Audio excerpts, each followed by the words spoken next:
Movie के starting में हम एक आदमी को देखते हैं जिसका नाम जेक होता है और वो किसी पोर्ट में होता है। ये एक स्पेस पोर्ट था जो कि स्पेस में ट्रेवल किया करता था। यहाँ पर इस आदमी को काफी देर बाद होश आया था और ये इस पोर्ट में ऑलमोस्ट 6 साल से था। उसकी टांगे पैरालाइज हो चुकी थी, लेकिन यहाँ पर पहले तो हमें समझ नहीं आता कि जेक स्पेस में क्या कर रहा है और किस लिए आया गया है। लेकिन तभी हम पास्ट के कुछ सीन्स देखते हैं जिससे हमें सारी की सारी स्टोरी क्लियर हो जाती है। जेक का एक ट्विन ब्रदर था जो कि बहुत अच्छा साइंटिस्ट था और वो स्पेस में जाना चाहता था। उसे नई नई चीजें डिस्कवर करने का बहुत शौक था, लेकिन उसकी कुछ लोगों से लड़ाई हो गई। कुछ पैसों के खातिर उसे मार दिया गया। स्पेस में भेजने के लिए भी नासा का भी बहुत खर्चा हुआ था, तो जेक ये नहीं चाहता था कि ये सारे पैसे जाया जाए और जो उसके भाई का ख्वाब था वो खुद पूरा करना चाहता था। तो वो उसकी जगह स्पेस में चला जाता है किसी दूसरे प्लेनेट को देखने के लिए। वो यहाँ जाने के लिए इसलिए भी तैयार होता है क्योंकि वो पैरालाइज होता है और जो उसकी टांगों का इलाज था वो काफी ज्यादा महंगा था। तो उसे एक होप होती है कि जिस मिशन पर वो जा रहा है अगर वो उसमें कामयाब हो गया तो काफी ज्यादा पैसे अर्न कर सकता है और क्रेवन को यूज करते हुए अपना इलाज करवाएगा। होता तो वो बहुत हार्ड वर्किंग है। बेशक उसकी टांगे नहीं होती लेकिन वो बहुत स्ट्रॉन्ग होता है। तो अभी जेक यहाँ पर एक आदमी से मिलता है और इन दोनों की ट्रेनिंग 3 साल एक साथ हुई थी, तो इनमें काफी अच्छी जान पहचान थी। तो वो आदमी जेक को उसका अवतार दिखाता है। इस अवतार में इंसानों के भी डीएनए थे और उन क्रिएचर्स के भी जो कि उस प्लेनेट पर रहा करते थे जहाँ पर ये लोग जा रहे थे। इनका प्रोजेक्ट स्टार्ट होता है, लेकिन तभी वहाँ पर इस प्रोजेक्ट की लीडर आती है। वो सीधा इस प्रोजेक्ट के हेड के पास जाती है जो कि एक बिजनेसमैन होता है और उसने ये प्रोजेक्ट स्टार्ट किया था। वो उसे कहती है कि तुम्हारा जेक को लाने का क्या मकसद था। तो वो हेड उसे बताता है कि इसमें कोई मसला नहीं है, वो समझदार है और तुम्हें पता भी है कि हम उस प्लेनेट पर क्यों जा रहे हैं। वो उसे कीमती स्टोन दिखाता है। वो कहता है कि हम उस प्लेनेट से ये स्टोन लेंगे। ये 1 केजी स्टोन 100 करोड़ का बिकता है, यानी इसका सिर्फ 10 ग्राम करोड़ का बिकेगा। तो तुम खामोशी से होने दो जो हो रहा है। फिर अगले दिन हम देखते हैं कि जेक को एक मशीन में भेजा जाता है जिससे वो अवतार बन के बाहर आता है। उसको अवतार की बॉडी में शिफ्ट कर दिया गया था जिसे पाकर वो बहुत खुश था। फिर जेक मिलता है तो वो जेक से कहता है कि तुम बहुत आगे जा सकते हो और वहाँ उस प्लेनेट में जाके वहाँ के लोगों के साथ ज्यादा से ज्यादा टाइम स्पेंड करना, क्योंकि तुम जितना टाइम उनके साथ स्पेंड करोगे वो उतना ही तुम पे ट्रस्ट करने लगेंगे। और तुम जानते हो ना कि इस प्रोजेक्ट का हेड यही चाहता है कि उस प्लेनेट से ज्यादा स्टोन निकाल सके। इसके लिए पहले तो उन क्रीचर्स को वहाँ से हटाना होगा। अगर तो तुम ये काम कर लो तो अच्छी बात हो, लेकिन अगर 3 महीने के अंदर तुम ऐसा ना कर पाए तो हमें मजबूरन यानी ना चाहते हुए भी वहाँ पर हमला करना होगा। जंग छिड़ जाएगी। वो लोग उस प्लेनेट पर पहुंच जाते हैं। वहाँ जाते ही जेक जो कि अब एक अवतार होता है काफी खुश होता है, चीजों को छूने लगता है। तभी वो देखता है कि वहाँ पर बड़े बड़े जानवर हैं। एक अजीब सा जानवर जेक के पीछे बढ़ जाता है तो जेक एक झरने में छलांग लगा देता है, लेकिन अब वो अपनी टीम से अलग हो चुका था। वहाँ पे जेक अपने लिए एक नेजा तैयार करता है। उस तरफ उसकी टीम उसे काफी ढूंढती है लेकिन उसे नहीं मिलता। तो वो लोग यहाँ से ये सोचते हुए चले जाते हैं कि ये खतरनाक प्लेनेट है और क्या पता अब तक जेक मारा गया हो। जेक वहीं जंगल में होता है। तभी हम देखते हैं कि कोई फीमेल उसे देख रही होती और वो उसी प्लेनेट की क्रीचर होती है जिसका नाम नीत्री होता है। वो जेक पर एरो चलाने ही वाली होती है कि तभी उस पर एक फूल आकर बैठता है, तो वो अपना डिसीजन बदल लेती है और वहाँ से चली जाती है। अब रात को जेक के पीछे उस प्लेनेट के काफी खतरनाक जानवर पड़ जाते हैं और उस पर अटैक करने के लिए आगे बढ़ रहे होते हैं, लेकिन जेक उनसे फाइट बैक करता है। उनको भगाने के लिए आग भी जलाता है। तभी वहाँ पर नेत्री आकर उसे बचाती है। इसी के साथ जेक की बॉडी पर वही ग्लोइंग फ्लावर्स आकर बैठ जाते हैं। नेत्री इस कबीले के सरदार की बेटी होती है, तो वो जेक को अपने कबीले के पास लेकर जाती है। उसके कबीले के लोग जेक को मारना चाहते हैं लेकिन नेत्री उनको रोकती है। तो ये बात एक और क्रिएचर को अच्छी नहीं लगी। ये वही क्रिएचर होता है जो कि अब आगे जाकर इस कबीले का सरदार बनने वाला था। लेकिन नेत्री की माँ जो कि वहाँ की रानी होती है नेत्री से कहती है कि तुम्हें मैं इजाजत देती हूँ, तुम जेक को चीजें सिखा सकती हो। अब नेत्री जेक को काफी चीजें सिखाने लगती है जैसे कि हॉर्स राइडिंग वगैरह। दूसरी तरफ हम इस प्रोजेक्ट की लीडर को देखते हैं जो कि अपनी टीम को लेकर इस जगह पर आ जाती है। वहाँ पर इनका एक छोटा सा कैबिन होता है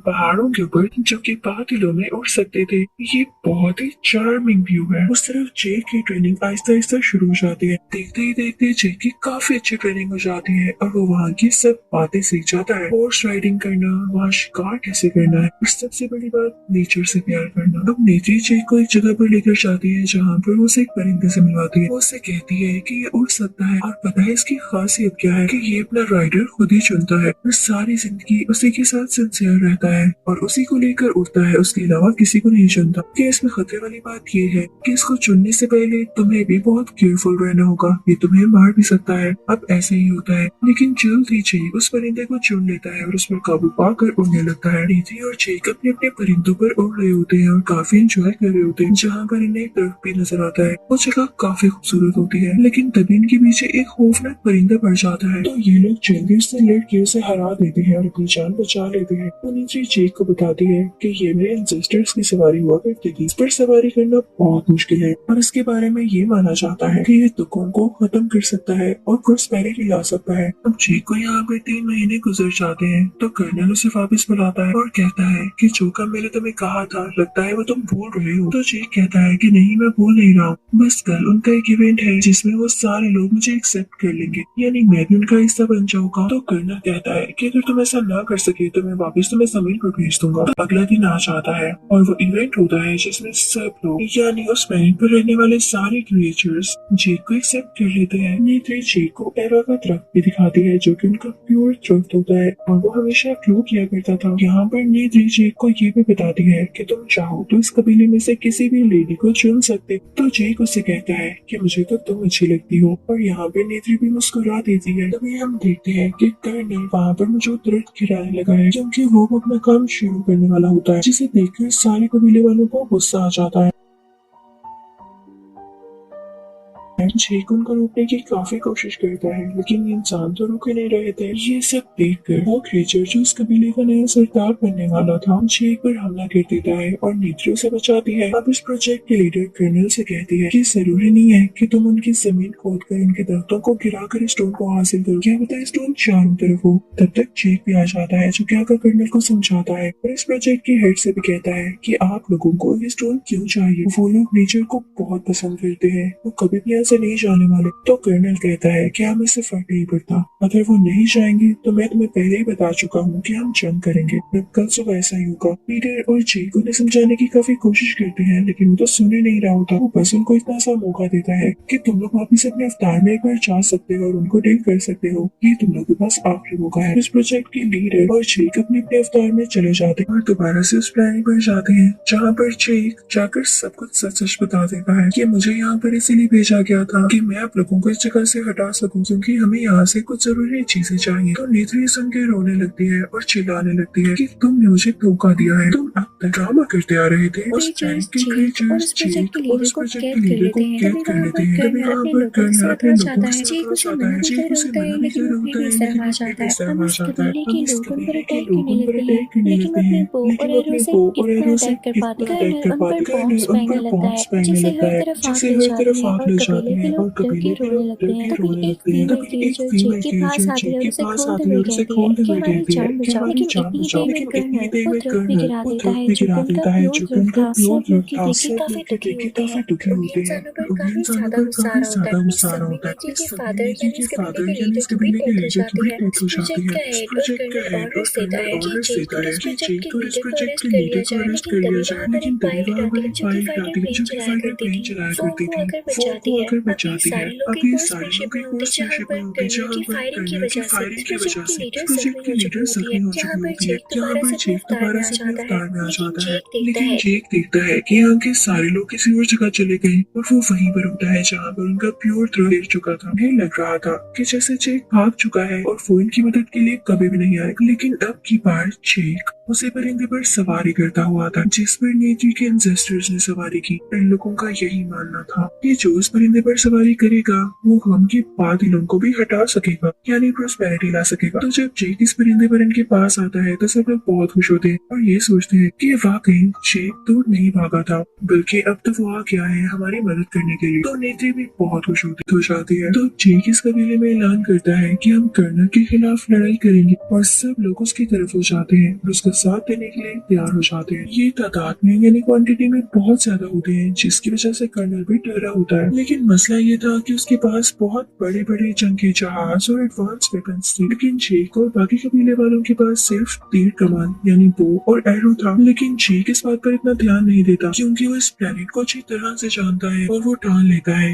कि वो जरूर इस प्लेनेट के लिए और नेचर के लिए लड़ेगा। वो उसी प्योर दरख्त के पास जाता है और उससे कहता है कि आप हमारी मदद करें, कर्नल यहाँ नेचर को तबाह करने आ रहा है, वैसा उन्हें मत दीजिएगा। अब कर्नल अपना हमला कर देता है। वो बहुत ज्यादा आर्मी को अपने साथ लेकर आया था। वो सबसे पहला शूट उसे प्योर दरख्त की तरफ करता है, लेकिन इससे पहले ही वहाँ पर उस प्लेनेट के क्रिएचर्स आ जाते हैं जिन्होंने अपने गोल्डन टक्कर तैयार कर रखा था। जेक भी उसी ब्लू परिंदे पर आ रहा होता है। इन सबके पास तीर कमान था, लेकिन कर्नल और उसके साथी लोगों पर भारी पड़ रहे थे अपने एडवांस वेपन्स और स्किल्स की वजह से। लेकिन दूसरी तरफ इस प्लेनेट के क्रिएचर्स में काफी ज्यादा स्ट्रेंथ थी क्योंकि ये अपनी विल पावर को सबसे आगे रखते थे और यही सबसे स्ट्रॉन्ग बात थी। कर्नल वहाँ पर काफी ज्यादा क्रिएचर्स पर अटैक करने लगता है। तभी वहाँ पर वो फाइटर पायलट आती है, लेकिन इससे पहले कि वो जेक को बचा पाती, कर्नल उस पर भी फायरिंग शुरू कर देता है, जिसकी वजह से नेत्री का वो परिंदा भी जख्मी हो जाता है। काफी तबाही होने लगती है। इस फायरिंग की वजह से इस कबीले का नया सरदार भी मारा जाता है जो कि जेक का मजाक उड़ाया करता था। अब कर्नल का अगर टारगेट होता है वही प्योर तरफ, क्योंकि उस पर हमला करके ये इन लोगों पर कंट्रोल करना चाहता था। समय नेत्री भी काफी घबराई हुई होती है, लेकिन यहाँ भी इससे पहले कि उस दरख्त पर कोई हमला करता, जेक की दुआ कबूल हो जाती है जो कि उसने उसे प्योर दरख्त के सामने की। दूसरी तरफ से बड़े बड़े परिंदे आने लगते हैं जिन पर गोलियों का भी कोई असर नहीं हो रहा था। वो कर्नल पर और उन सब लोगों पर जिन्होंने वेपन्स पकड़े होते हैं अटैक करने लगते हैं। ये वेपन्स गिराने लगते हैं। जिस जहाज से लोग एक्सप्लोजन करने वाले थे, जेक उस पर हमला करके उसे गिरा देता है। तो वो जहाज तबाह हो जाता है, एक्सप्लोजन होने से भी बच जाता है। अब जेक कर्नल के जहाज पर भी हमला करता है, जिससे उसका जहाज भी तबाह हो जाता है। तो कर्नल अपने जहाज से नीचे जंप लगा देता है, लेकिन जेक दरख्तों में अटकर बच जाता है। तभी कर्नल को वो कैबिन नजर आता है जिसमें जेक होता है, यानी जेक का ह्यूमन वर्जन जो कि अभी बेहोश था। तो वो सोचता है कि इस पर हमला करके जेक को ही मार डाले। तभी वहाँ पर जेक आ जाता है। जेक कर्नल को अपने ह्यूमन वर्जन को मारने के लिए रोकता है, लेकिन कर्नल उसकी चोटी पकड़ लेता है और उसे ऊपर हवा में उठा लेता है। उसे काफी ब्लैकमेल कर रहा होता है कि मैं तुम्हें मार डालूंगा। लेकिन इससे पहले कर्नल जेक को हाथ में लगाते थे वहाँ आके अपना तीर चलाती है जो कि सीधा कर्नल को लगता है। और अब इस बार कर्नल वाकई मारा जा चुका था। तभी जेक भी बेहोश हो जाता है क्योंकि उसे भी चोट आई थी और वो अपने ह्यूमन वर्जन में कैबिन में वापस आ जाता है। उसे सांस नहीं आ रहा होता क्योंकि यहाँ पर ऑक्सीजन काफी कम होती है। लेकिन तभी यहाँ पर नेत्री आती है और उसे ऑक्सीजन मास्क लगाती है। दोनों स्माइल करते हैं क्योंकि नेत्री ने जेक की जान बचाई थी और जेक ने नेत्री का प्लैनेट। मूवी के लास्ट सीन में हम देखते हैं कि बाकी सब इंसानों को जमीन पर भेज दिया जाता है और सिर्फ जेक को वहाँ पर रखा जाता है और उसके साथ कुछ सिलेक्टेड लोगों को जो कि इन क्रिएचर्स के साथ मिलकर रहने वाले थे। जेक को हमेशा के लिए उसकी बॉडी से निकाल के इस अवतार कैरेक्टर में बदल दिया जाता है और अब वो नेत्री के साथ और इस प्लेनेट में काफी ज्यादा खुश होता है। इसी के साथ इस मूवी का एंड होता है। तो अब पार्ट 2 में हम 10 साल बाद की कहानी को जानेंगे और इन 10 सालों में जेक सैली और नाइटेरी के 3 बच्चे हो गए थे। साथ ही उन्होंने 2 बच्चों को गोद भी ले लिया था। तो इनमें से नाटेयम, टुकटेरी और लूक इनके अपने बच्चे होते हैं और उन्होंने माइल्स के ह्यूमन बच्चे यानी स्पाइडर के साथ डॉक्टर ग्रेस की नावी बेटी यानी कीरा को अडॉप्ट किया था। सारे बच्चों के बीच बहुत ही अच्छी बॉन्डिंग हो गई थी और वो जेक और नाइटेरी की सारी बातें मानते थे और जंगल में खूब मस्ती किया करते थे।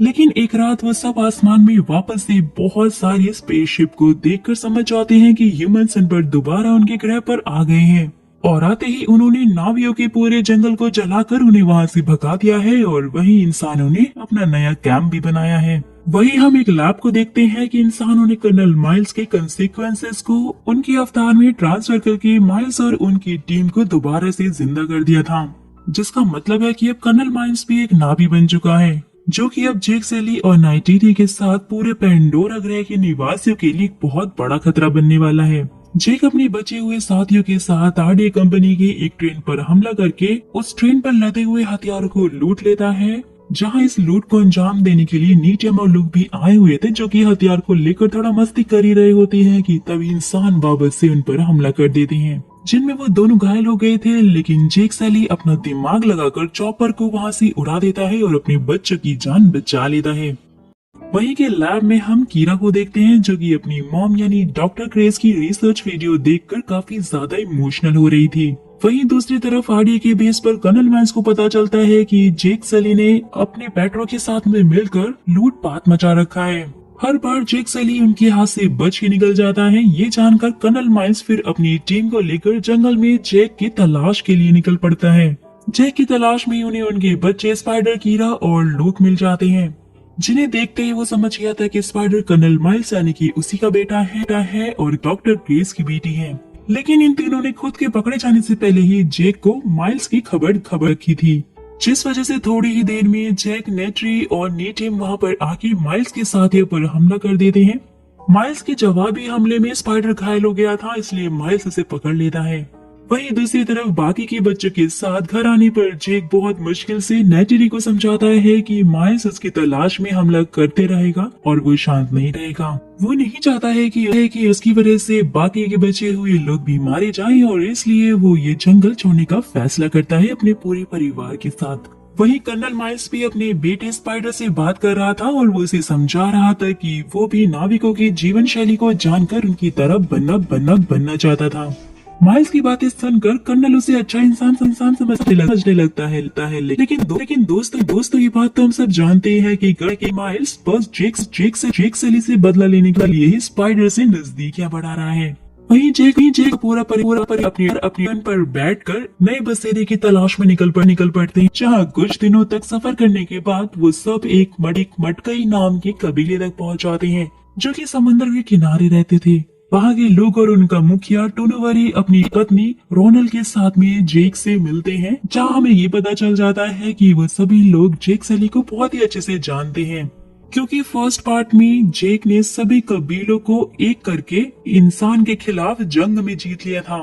रोनल को जेक सली और उसके परिवार का शरीर काफी ज्यादा दुबला पतला लगता है, जहाँ जेक उन्हें बताता है कि वो पहले इंसान ही था, लेकिन ईवा देवी ने उसे एक नावी बना दिया। ये सुनने के बाद ही वो सब जेक और उसके परिवार को अपने कबीले में रहने की इजाजत दे देते हैं, जिसके बाद टोनवरे की बेटी टिसेरिया उन सबको उनका नया घर दिखाने के बाद सभी बच्चों को पानी में देर तक सांस रोकने की प्रैक्टिस करवा रही थी, जिसमें मेडिटेशन करने के बाद वो सब बहुत ही आसानी से पानी के अंदर देर तक तैरने लगे थे। दूसरी तरफ स्पाइडर को माइल्स पर इतना ज्यादा भरोसा हो गया था कि वो माइल्स और उसके साथी को ड्रैगन के पास लाकर उन्हें ड्रैगन की सवारी करना सिखा देता है, जिससे कर्नल माइल्स और उसके साथी बहुत ज्यादा खुश हो जाते हैं। वहीं कीरा भी समुद्री जीवों के साथ स्पिरिचुअल कांटेक्ट बना रही होती है, जहाँ टीसेरा उसे ऐसा करते हुए देखकर बहुत ज्यादा हैरान हो जाती है, जहाँ अपनी इस काबिलियत की वजह से कीरा कबीले में तुरंत ही फेमस हो गई थी। फिर एक दिन टोनवरी का बेटा ओनंग अपने दोस्तों के साथ में मिलकर कीरा को छेड़ रहा होता है, जहाँ पर लोग और नीटियम आकर उसकी खूब अच्छे से पिटाई कर देते हैं। ये देखकर जेक नीटियम पे गुस्सा हो जाता है, क्योंकि उन्होंने मुखिया के बेटे यानी ओनंग को काफी अच्छी तरह से पीट जो दिया था, और इसलिए जेक लोग को ओनंग से माफी मांगने के लिए भेज देता है। लोग उससे माफी मांगने के साथ शिकार पर भी चला जाता है उनके कहने पर। फिर जब लोग समंदर की गहराई में मॉन्स्टर का शिकार कर रहा होता है, तो वो नोटिस करता है कि ओनंग अपने दोस्तों के साथ उसे वहाँ पर अकेला छोड़कर भाग गया है, जहाँ पर अचानक से एक बड़ा सा मॉन्स्टर आकर लुक पर हमला कर देता है और उसकी सवारी को भी खा जाता है। लुक अब उसका निशाना बन चुका था, लेकिन तभी वहाँ पर टल्कन्स प्रजाति का एक जानवर पहुँच जाता है, जहाँ वो लुक को बचाकर उसके कबीले तक उसे पहुँचा देता है। लुक बहुत देर से गायब था, तो इसलिए सब लोग ओनंग पर गुस्सा करने लग जाते हैं, लेकिन लोग इन सब की जिम्मेवारी खुद पर लेकर ओनंग को बचा लेता है डांट खाने से, जिसके बाद से लोग और ओनंग काफी अच्छे दोस्त बन जाते हैं। लोग उन सबको टल्कन्स प्रजाति के उस जानवर के बारे में बता रहा था, और यहाँ हमें ये पता चलता है कि वो टल्कन्स इस कबीले के स्पिरिचुअल फैमिली का ही हिस्सा है, लेकिन जिस टल्कन ने लोग की जान बचाई है उसका नाम पायापान है, और उसे उस कबीले से बेदखल करके निकाल दिया गया था, क्योंकि वो लोग उसे गद्दार मानते हैं। लेकिन लोग को उनकी बातों पर भरोसा नहीं होता, क्योंकि लोग को वो काफी पसंद था, उसने उसकी जान जो बचाई थी। यहाँ से सभी बच्चे समंदर की गहराई में जाकर उनका स्पिरिचुअल पेड़ देखते हैं। जैसे ही कीरा उस पेड़ से कनेक्ट होती है, तो उसे उसकी माँ ग्रेस दिखाई देती है, जिनसे वो अपने पिता के बारे में सवाल करती है, और तभी वो वहाँ पे बेहोश हो जाती है। सारे बच्चे कीरा को कबीले में उठाकर ले जाते हैं, जहाँ जेक सेरी उसे होश में लाने की कोशिश कर रहा था, लेकिन उससे कुछ नहीं होता, जहाँ रोनल कीरा का इलाज करके उसे बचा लेती है। वही कर्नल माइल्स को समुद्र के पास रह रहे कबीलों के बारे में पता चलता है, तो वो एक बड़ी से शिप में बहुत सारे हथियारों को भरकर अपने क्रू के साथ में जेक सली की तलाश में निकल पड़ता है। और इसी बीच स्पाइडर ने माइल्स को नावी भाषा भी बोलना सिखा दिया था। माइल्स एक आइलैंड पर जाकर उनसे जैक के बारे में पूछता है, लेकिन कोई उसे कुछ भी नहीं बताता, तो इसलिए वो उन सबको मरवाने के लिए कहता है। लेकिन स्पाइडर ऐसा करने से मना कर देता है, तो माइल्स उन सब के घरों को जलवा कर अपने गुस्से को शांत करता है। वहीं इस बात से अनजान टोलवरी और कबीले वाले उस टल्कन से मिल रहे थे। जैसे ही माइल्स की करतूत का उन्हें पता चलता है, तो जैक सली वहां से जाने की सोचता है, लेकिन टोनवरी उसे रोक लेता है। वहीं जेक की तलाश में माइल्स ने कुछ और कबीलों को तबाह कर डाला था, लेकिन उसे जेक नहीं मिल रहा था और इसलिए माइल्स के साथ में आए हुए साइंटिस्ट उसे टल्कन्स को पकड़ने के लिए बोलते हैं, क्योंकि वो सब लोग टल्कन्स को मारकर उनके दिमाग से निकले लिक्विड से एक ऐसा सीरम तैयार करते थे जिसका सेवन करने से इंसान की उम्र 1000 साल बढ़ जाती थी। ये सब कुछ जानकर स्पाइडर का भरोसा उन सब पे से उठ जाता है, क्योंकि महीने भर के अंदर ही माइल्स और उसकी टीम ने लगभग सारे टल्कन्स को मार डाला था। तो अब देर सवेर ये बात टोनवरी और रोनल को भी पता चल जाती है। वो जानते थे कि इंसान जेक सरी को ढूंढ रहे हैं, लेकिन अगर वो जेक को उनके हवाले कर भी देगा तब भी वो टल्कन्स को मारना बंद नहीं करेंगे। जिस वजह से इस कत्लेआम को रोकने के लिए उन्हें इंसानों के खिलाफ जंग लड़ना ही एकमात्र सॉल्यूशन नजर आ रहा था।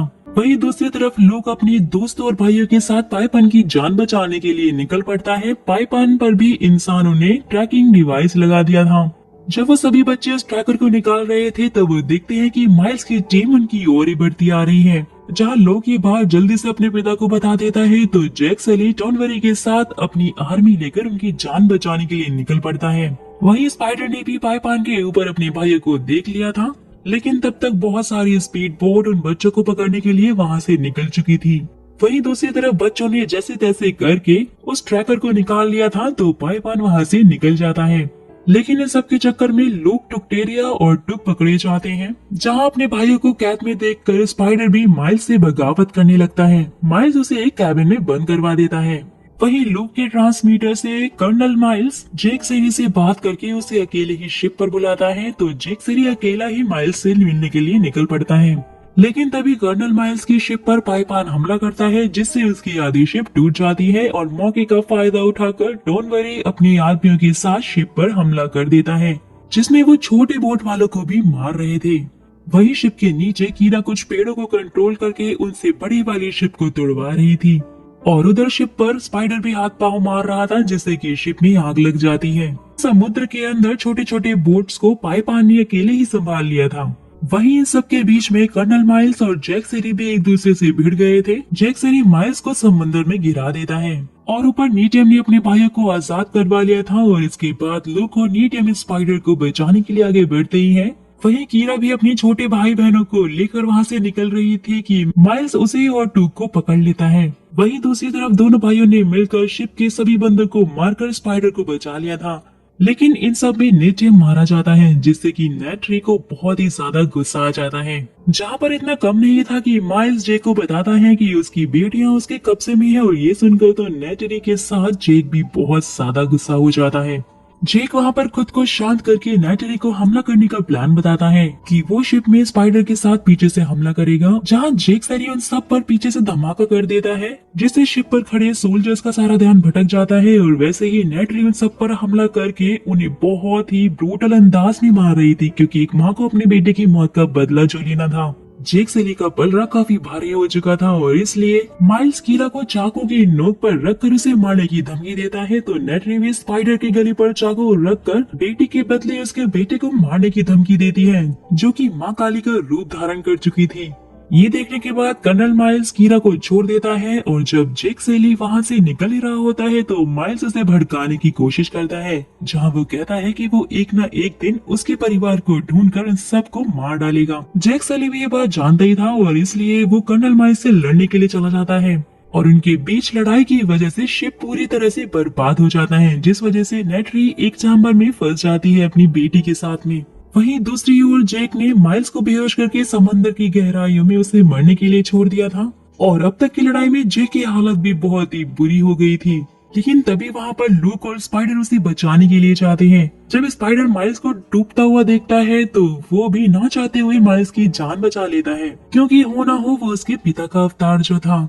वहीं दूसरी तरफ कीरा भी कुछ समुद्री जीवों की मदद से नेटरी और टूब को चैम्बर से निकाल लेती है, जहां पर पाइपन पहुंच जाता है और जैक सेरी के पूरे परिवार को समंदर के किनारे छोड़ देता है। वहीं हम दूसरे किनारे पर स्पाइडर और कर्नल माइल्स को देखते हैं, जहां माइल्स अपने ड्रैगन पर बैठकर वहां से भाग रहा होता है। वो स्पाइडर को भी अपने साथ चलने के लिए कहता है, लेकिन वो मना कर देता है, जो कि वापस से अपने असली परिवार जेक के पास पहुंच जाता है। वहीं एंड में हम देखते हैं कि जेक अपने परिवार के साथ स्पिरिचुअल पेड़ के पास नेटियम की डेड बॉडी लेकर आया हुआ था, जहां नेटियम की डेड बॉडी को वो पेड़ अपने अंदर समेट लेता है। मतलब कि उस स्पिरिचुअल पेड़ ने जेक के परिवार को अपने कबीले का हिस्सा बना लिया था, जिस बात से टोनवरी भी बहुत खुश होता है।